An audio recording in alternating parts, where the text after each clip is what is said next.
share this with you. It's a question. We have so many questions here, and this one from Tonya Delaya.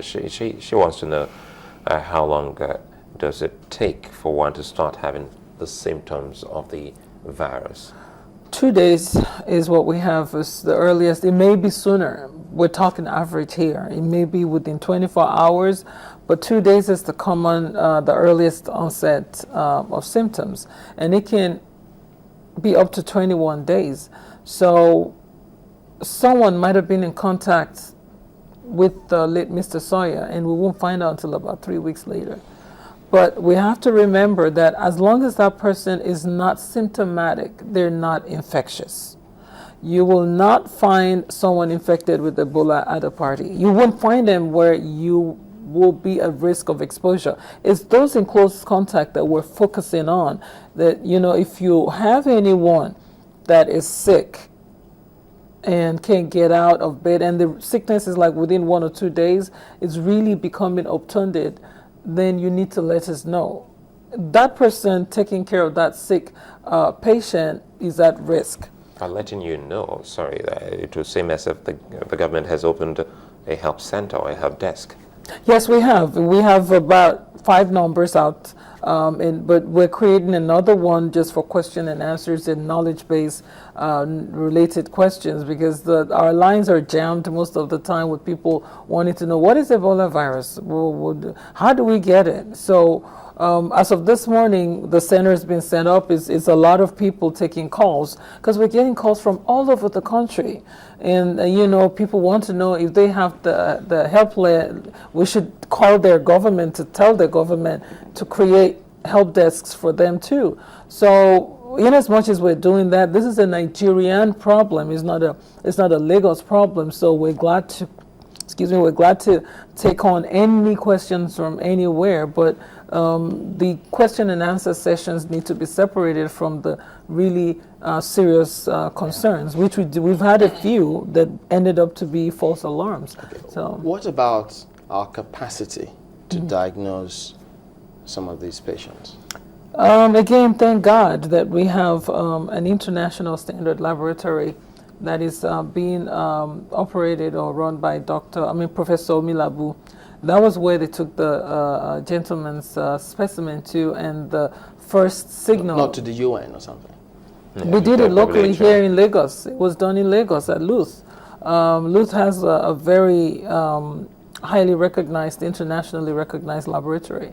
And when we did that, then was when we had to do confirmatory tests, because in science you have a high suspicion of or positive for an illness that you know can trigger consequences. You want to make sure it's not a false positive.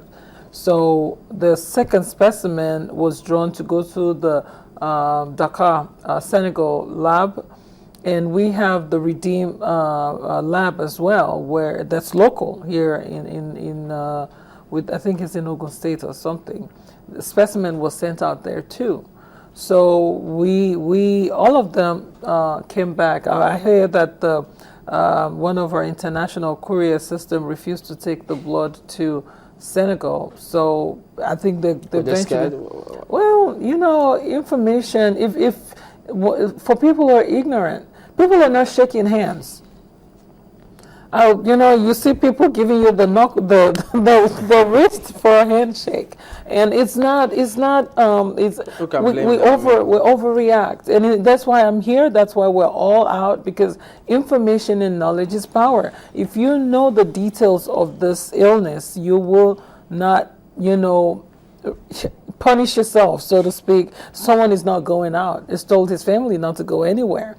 And life stops for that person. I had someone call me that they have a tenant who's a Liberian, and they want to evict the person. You know, you have to debunk that. Someone also called it, you know, they know someone who lives in their apartment system who has traveled to Liberia. Should they let him come back? You know, so and he's insisting that we have to give him a certificate. Now, the Ministry of Health has to give the person a certificate before they allow the person on the premises. So there's a lot of misunderstanding out there about this illness, and when someone becomes infected and contagious, they're really sick. What's the best form of burial for such people who have died of Ebola? The normal burial or cremation? Cremation, and that's what we did with late Mr. Sawyer. It was cremation. He was cremated, and his remains are in an urn because we need to give his family the right of refusal to say we don't want it.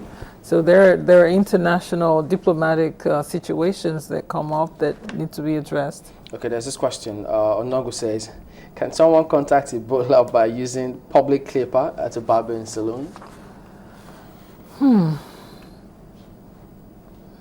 I would say yes and no.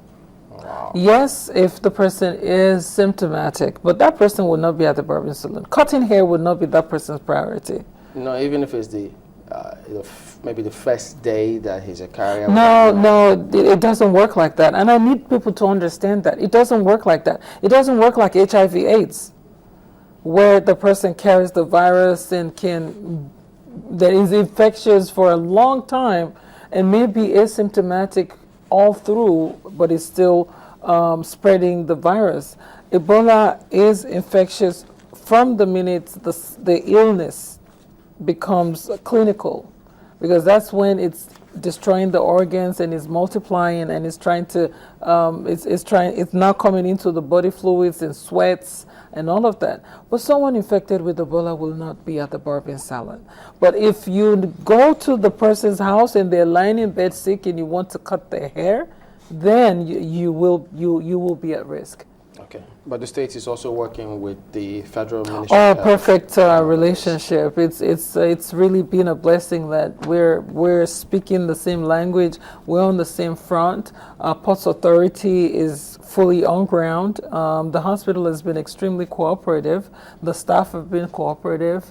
Federal government has been fantastic in how they've kind of WHO, World Health Organization, Center for Disease Control and Prevention, all hands are on deck. And the same thing at the border area, where you just have people going back and forth.